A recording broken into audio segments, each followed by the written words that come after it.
You're sitting in a waiting room, cuff on your arm, watching the number climb. 130. 140. You know, rationally, that some of this is just the room, a clinical setting, a stranger about to check your numbers, the specific stress of being measured. But knowing that doesn't seem to bring the number down. So here's the real question worth asking. Is blood pressure just something that happens to you? A fixed output you have no real-time control over? Or is there an actual lever, something you can do in that exact moment that measurably changes it? There is a lever. It's specific, it's well-documented, and it costs nothing. But understanding why it works matters more than just knowing the technique itself. Because without the mechanism, it's easy to either dismiss it as a gimmick or overestimate what it can actually do for you. By the end of this video, you're going to understand exactly why a specific breathing pattern can measurably shift your blood pressure within minutes. And just as importantly, where the real limits of that effect are. Because a switch and a cure are two very different things. Let's start with the concept underneath this. Blood pressure isn't a fixed number your body produces and hands to you. It's a live, constantly adjusting output of your autonomic nervous system, the part of your nervous system running in the background, outside conscious control, managing things like heart rate, digestion, and blood vessel tension. That system runs on two competing branches. The sympathetic branch, which readies your body for alertness or threat, raising heart rate, tightening blood vessels, pushing blood pressure up. And the parasympathetic branch, which does close to the opposite, slowing heart rate and relaxing blood vessels. Your blood pressure at any given moment reflects the real-time balance between those two branches, which means shifting that balance, even briefly, genuinely shifts the number. So here are the levers that explain why this works and where it stops working. Lever 1. The sympathetic-parasympathetic balance itself. In a waiting room, or before a stressful conversation, your sympathetic branch is naturally more active. That's not a malfunction. It's the system correctly reading the situation as mildly threatening or high stakes. The number climbing on the cuff isn't your body failing. It's your nervous system doing exactly what it evolved to do in a perceived high-alert situation, even when the actual threat is nothing more than a doctor's appointment. Lever 2. How breath ratio directly signals the vagus nerve. This is where it gets specific, and specific is what makes it work. The vagus nerve is the primary communication pathway for your parasympathetic branch, running from your brainstem down through your chest and abdomen. Slow, extended exhalation directly stimulates vagal activity, and critically, the exhale specifically matters more than the inhale. A breathing pattern with an exhale longer than the inhale, for example, breathing in for 4 seconds and out for 6, sends a stronger parasympathetic signal than equal-length breathing does, because the vagus nerve responds more to the deceleration phase of the breath cycle than to the inhale itself. Lever 3.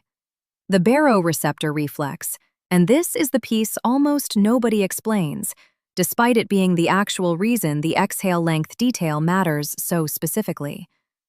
Your body has pressure-sensing receptors, called baroreceptors, located in your carotid arteries and aortic arch, that continuously monitor blood pressure and feed that information back to your brainstem. Slow, extended exhalation increases what's called heart rate variability, subtle beat-to-beat changes in timing, which the baroreceptor reflex interprets as a signal to ease off sympathetic activity. This isn't a vague relaxation effect. It's a specific feedback loop between your breathing pattern, your heart rhythm, and a dedicated pressure-sensing system that directly influences blood vessel tension in something closer to real time than most people assume the body can operate. Now, here's where it gets more useful, because levers 1 through 3 explain the mechanism, but lever 4 is what keeps this honest. Lever 4. This is temporary and acute, not a fix for underlying hypertension. A few minutes of extended exhale breathing can measurably shift your blood pressure reading in that moment, because it's directly engaging a real, fast-acting physiological pathway. What it does not do is address the underlying factors that determine your baseline blood pressure day to day: arterial stiffness, chronic insulin patterns, long-term sodium retention, or diagnosed hypertension requiring medical management. A breathing technique that shifts your sympathetic-parasympathetic balance for a few minutes is a genuinely real mechanism, operating on a genuinely different timescale and target than what determines whether someone has a diagnosed hypertension condition that needs treatment. Lever 5. The longer-term factors that actually set your baseline. Arterial stiffness, a gradual reduction in blood vessel flexibility, often develops years before a formal hypertension diagnosis and is influenced by factors like chronic insulin elevation, which can contribute to sodium retention over time. These are slow-moving, structural factors, entirely separate from the fast-acting nervous system lever described above. Understanding both is what keeps this genuinely useful instead of oversimplified. One lever changes a moment, the other determines a baseline, and confusing the two is exactly how a real, specific mechanism gets mistaken for a complete solution. Here's what this actually means practically.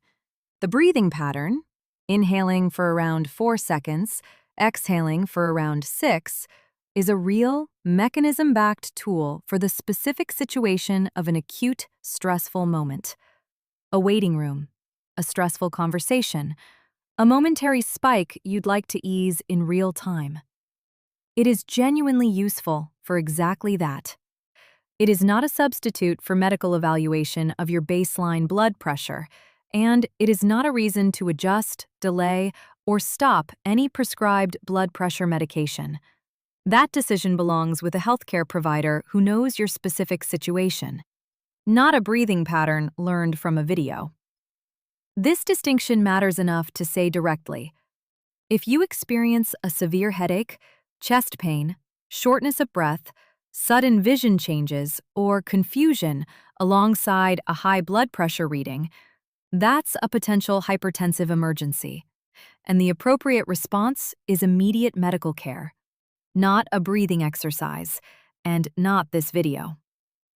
None of this makes the breathing mechanism less real or less useful. It makes it correctly scoped.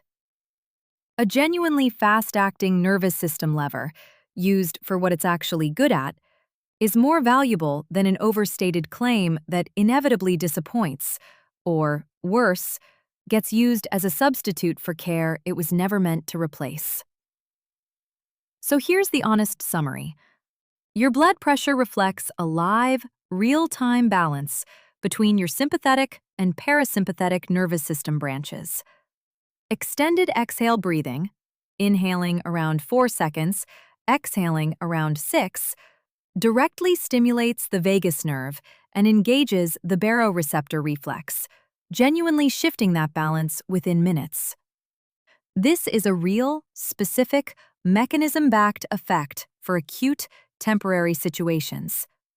It is not a treatment for diagnosed hypertension, and it doesn't address the slower-moving structural factors, like arterial stiffness or chronic insulin patterns, that determine your actual baseline blood pressure over time.